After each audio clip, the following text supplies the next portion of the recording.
مسلمان جو ہے پھر سنبھل کے پلٹ کے دوبارہ حملہ کیے، مگر اس میں جو نقصان ہوا بہت بڑا نقصان ہوا. کئی صحابہ اس میں بڑی بڑی جانثاریاں بھی دکھائے.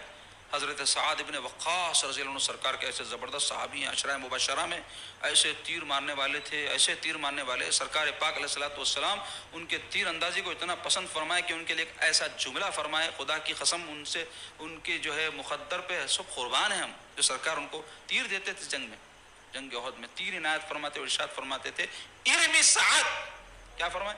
سعد تیر مار، ارمی سعد فداک ابی و امی، کہ تجھ پر میرے ماں باپ قربان ہو جائے. معمولی بات ہے، پوری کائنات میرے آقا پہ قربان ہے، اور ان پر قربان ہو کے ہی آدمی کامیاب ہوتا ہے. وہ آقا جس کے لیے بات فرما دی کتنی بڑی ان کے لیے سعادت کی بات. اسی طرح حضرت ابو طلحہ رضی اللہ عنہ سرکار کے صحابی، وہ بھی زبردست تیر انداز تھے. جنگ میں جو ہے تیرہ مار رہے تیرہ ختم ہو گئے تو سرکار پاک علیہ الصلوۃ والسلام لکڑیاں پڑے ہوئے رہتے ہیں اٹھا کے دیے، وہ لگا کے کمان میں مارے تو تیر بن گئی. سرکار پاک صلی اللہ علیہ وسلم کا معجزہ ظاہر ہوا اور حضور ان کو بھی ہمت افزائی فرمائے. بہترین تیر انداز.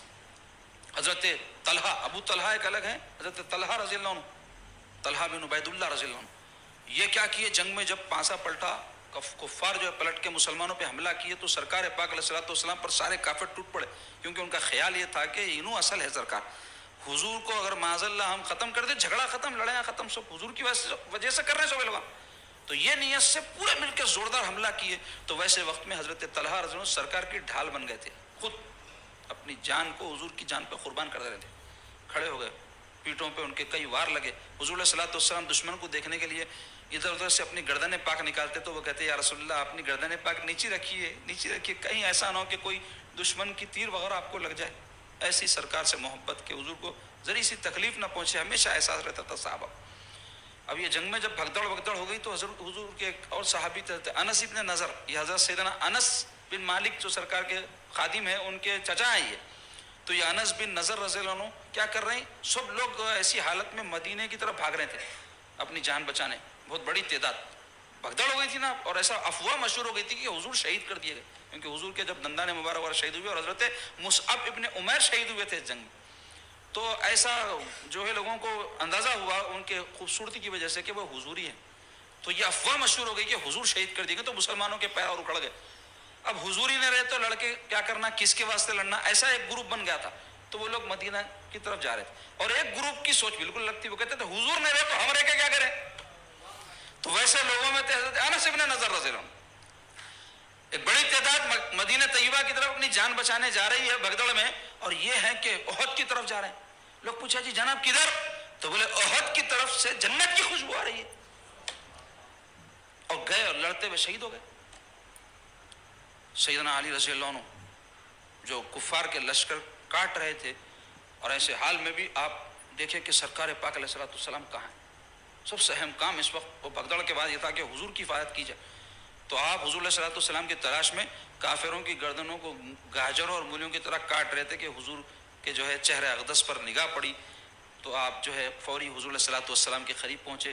اور بھی بعض صحابہ جو حضور کے نگرانی اور رکھوالی کر رہے تھے، ابوبکر صدیق تو حضرت عمر تھے اور بھی کچھ انصار صحابہ تھے، وہ سب حضور علیہ الصلوۃ والسلام کو اپنے گھیرے میں لے کر احد پہاڑ میں ایک جو ہے چوٹی تھی اس پر جو ہے حضور کو لے کر گئے.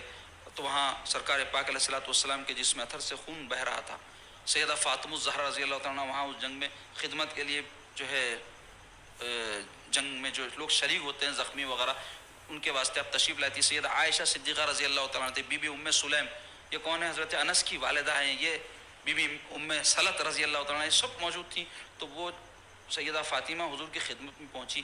سرکار پاک علیہ الصلوۃ والسلام کے جسم اتھر سے جو خون رس رہا تھا اس کو پوچھتے جاتی تھی، خون رک رہا نہیں تھا. تو جو ہے بوریے وغیرہ کو جلا کر اس کی جو راکھ رہتی خون رکنے کے لیے حضور علیہ الصلوۃ والسلام کے زخم پر لگائی گئی. پیارے آقا علیہ الصلوۃ والسلام کا خون رکا. پھر حضور علیہ الصلوۃ والسلام صحابہ کو آواز دیے تو سارے صحابہ جو ادھر ادھر بکھر گئے تھے جمع ہو کر پلٹ کر پھر کفار مکہ پر حملہ کیے تو وہ میدان چھوڑ کے بھاگ گئے. مگر اس اثنا میں مسلمانوں کا بہت عظیم نقصان ہوا. 70 کے قریب جو ہے صحابہ شہید ہو گئے، جن میں حضرت سیدنا حمزہ رضی اللہ عنہ بہت بڑی ہستی ہے، وہ شہید ہو گئے.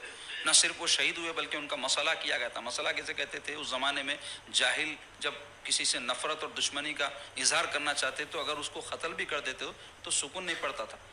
انگلیاں کاٹ دیتے تھے، پیر کے، ہاتھ کے، کان کاٹ دیتے تھے، ناک کاٹ کے تاگے میں پرو کے گلے میں ہار بنا کے پہنتے تھے، اس کو کہتے تھے مسئلہ. تو حضرت حمزہ کے ساتھ ایسا کیا گیا. وہ کون کی؟ ہندا، عتبہ کی بیٹی، ابو سفیان کی بیوی. باپ کا بدلہ لینے کے لیے وحشی کو مقرر کی تھی. وحشی بیٹھا ہوا تھا، سب جنگ چل رہی، اس کا کام کیا تھا؟ حضرت حمزہ پہ ٹکٹکی باندھ کے بیٹھا ہوا تھا.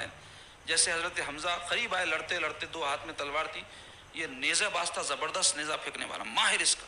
تو ایسا پن پوائنٹ پھینکتا تھا، تو ٹاک کے ایسا پھینکا کہ حضرت حمزہ رضی اللہ عنہ کے ناف مبارک میں دھس گیا نیزہ، پیٹ کے دوسرے حصے سے نکل گیا. اس کے باوجود بھی آپ لڑتے رہے، لیکن کب تک؟